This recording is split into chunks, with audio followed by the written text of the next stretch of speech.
And welcome to another edition of Gloves Off with Ray Boom Boom Mancini. I'm your co-host, Steve Kim. And once again, we are here from Hollywood Smoke in Santa Monica. The cigars are Caballero.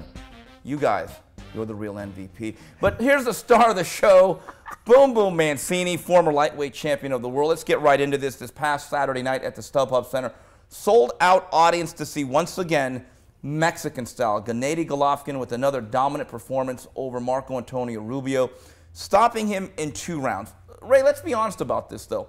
Rubio was a 70-1 underdog. So the question begins very simply.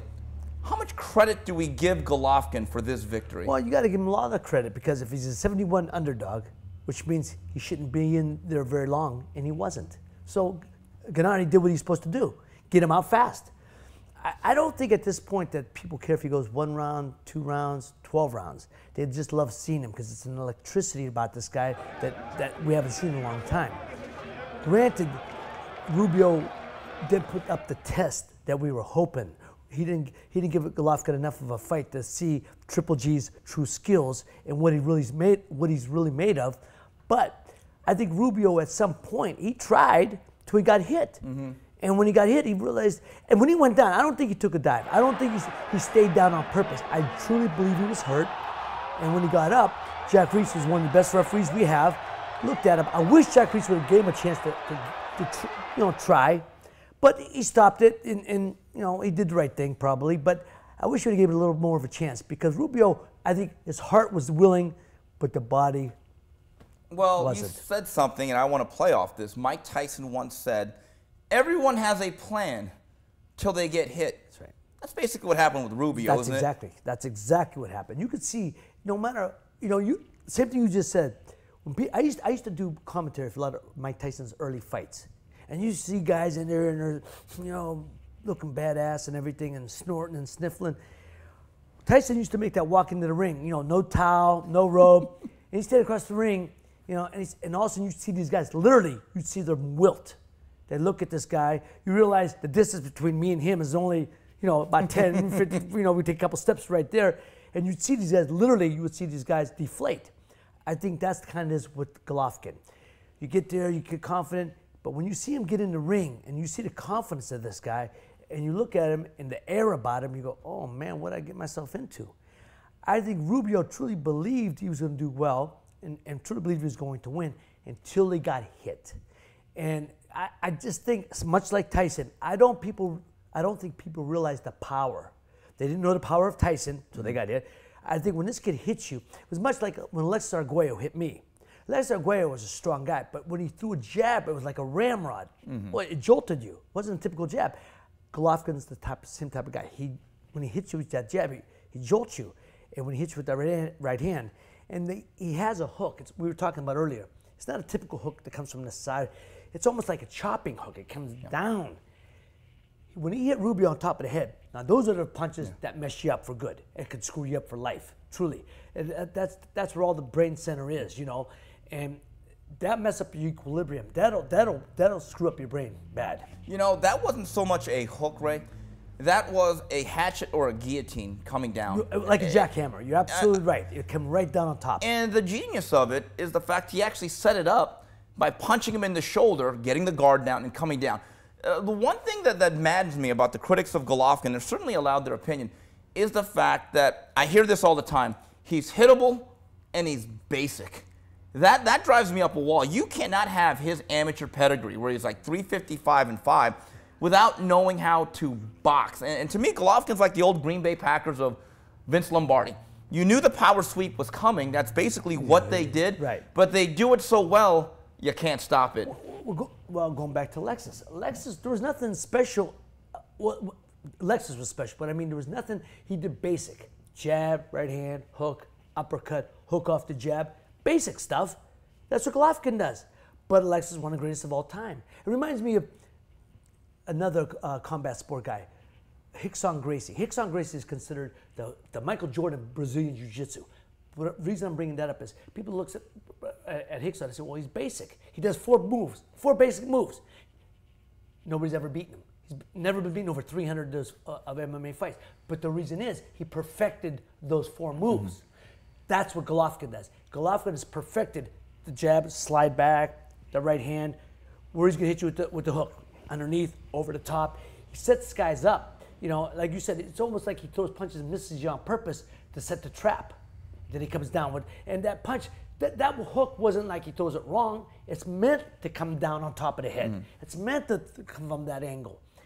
It's just, he's special, man. 31-0, 28 knockouts, 18 consecutively. I know he does not have the quote-unquote linear title. That is held by Miguel Cotto.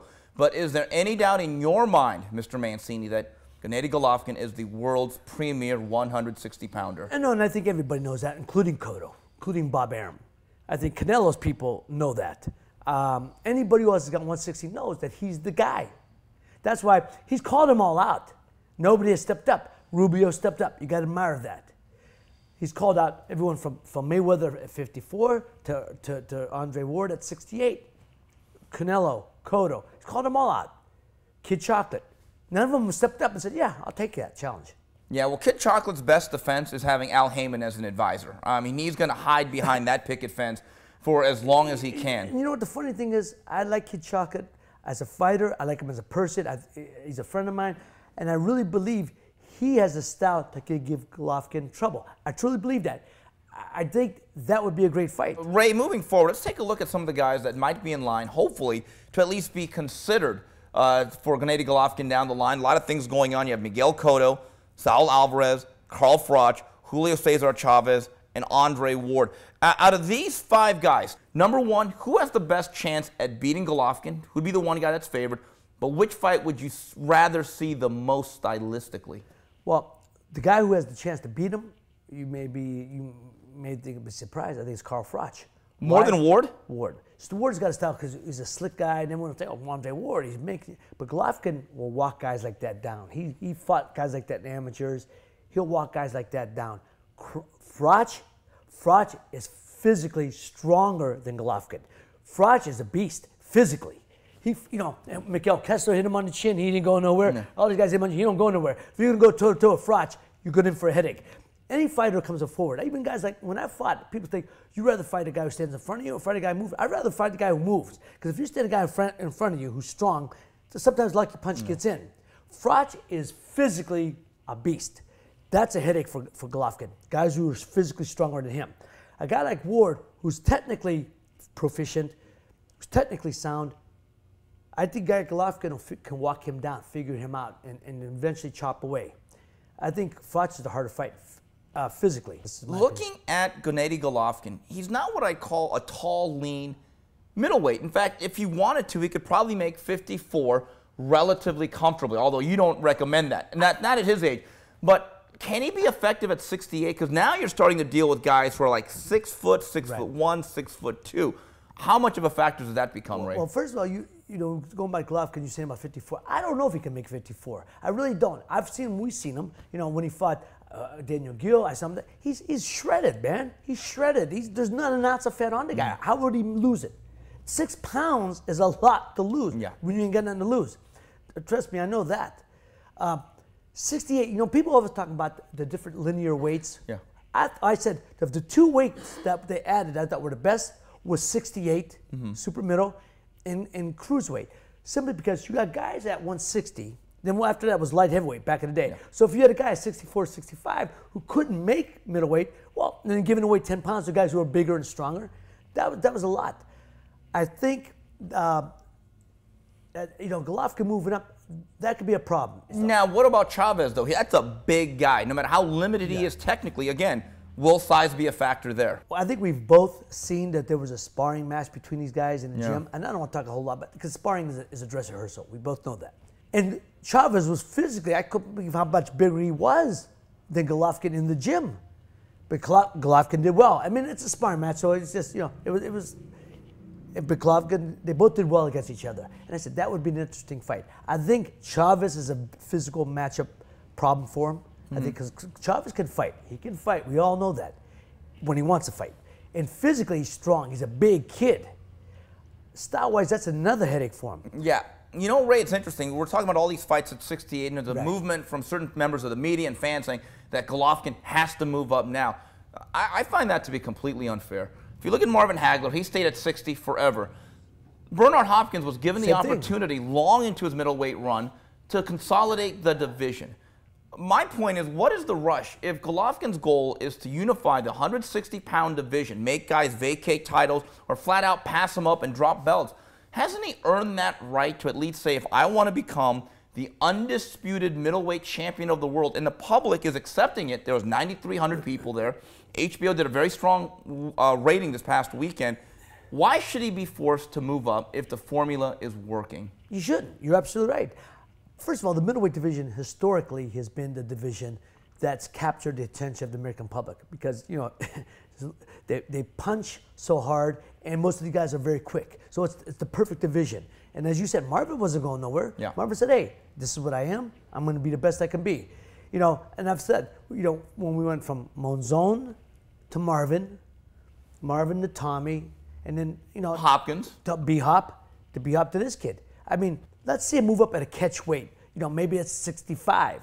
You know, some of these guys come down, or maybe he just goes up and fights at 68 in a non-title fight to test himself. I think that's admirable. A lot of guys did it back in the day. See, he reminds me of a throwback from the 30s and 40s, 50s, and those guys often fought overweight matches. Ray, here's another issue that I think people are underrating about Golovkin is the fact that he could probably fight twice a year to make a lot of money. He's thrown an edict to Tom Loeffler and K2 and his management. I'm fighting 4 times a year. Now, again, that doesn't make him Henry Armstrong, but by today's standards, that is awfully busy at the 12-round level. Does that make him a better fighter? The bottom line is because he's doing it more often. Because he's active, absolutely. You can only perfect your craft by fighting. Fighters fight, period. You know, writers write, you know, fighters fight. And yes, the fact that he's fighting 1 every 3 months keeps him in the public's eye, keeps him on. Keeps him sharp. Keeps him sharp. You only learn your craft by you learn to fight by fighting. It's real simple. Ray, I saw one of the outtakes that you did with your one-on-one with Golovkin last week, and you guys were talking about footwork and placing of the legs and just really the alignment. I think that's the most underrated thing he does from a technical standpoint. He probably plants and sets his feet with the best understanding of any fighter, maybe, alongside Rigondeaux and guys like Mayweather.